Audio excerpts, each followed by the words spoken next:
ଅନାନି ଏଇଟାକୁ ସତର୍କ ଥିବୁଲୋ ମା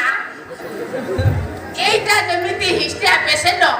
ଝିଅ ଦେଖିଲେ ଠିଆ ଠିଆ ଲୋକଳା ହେଇ ପଡ଼ିବ ବାପା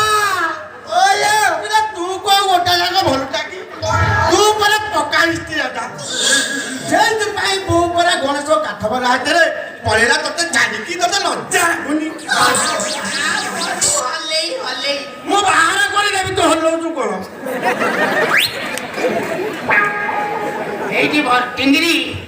ଭଦ୍ରାମିରେ କଥା କହ ଗୋଟେ ଝିଅ ପିଲାଟେ ଠିଆ ହେଇଛି ତୁ କିଛି ଜାଣିପାରୁନୁ ସେ ସବୁ ଜାଣିଛି ନାଇଁ ଆମେ କଣ ଏତେ ଅଭଦ୍ର ଅଭଦ୍ର ନୁହଁ ଏଇଠି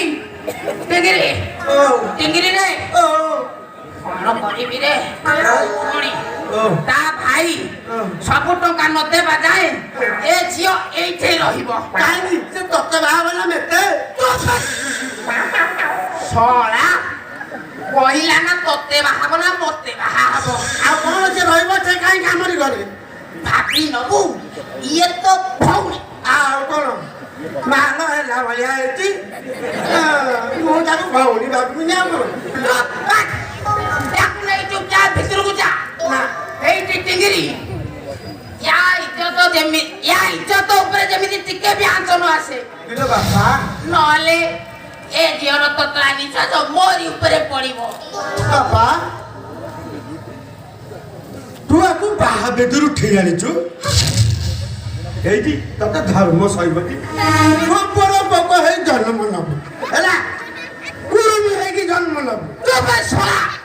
ଚୁପଚାପ ଆକୁ ନେଇ ଭିତରକୁ ଯା ଭଉଣୀ ଆସ ଘରକୁ ଯିବା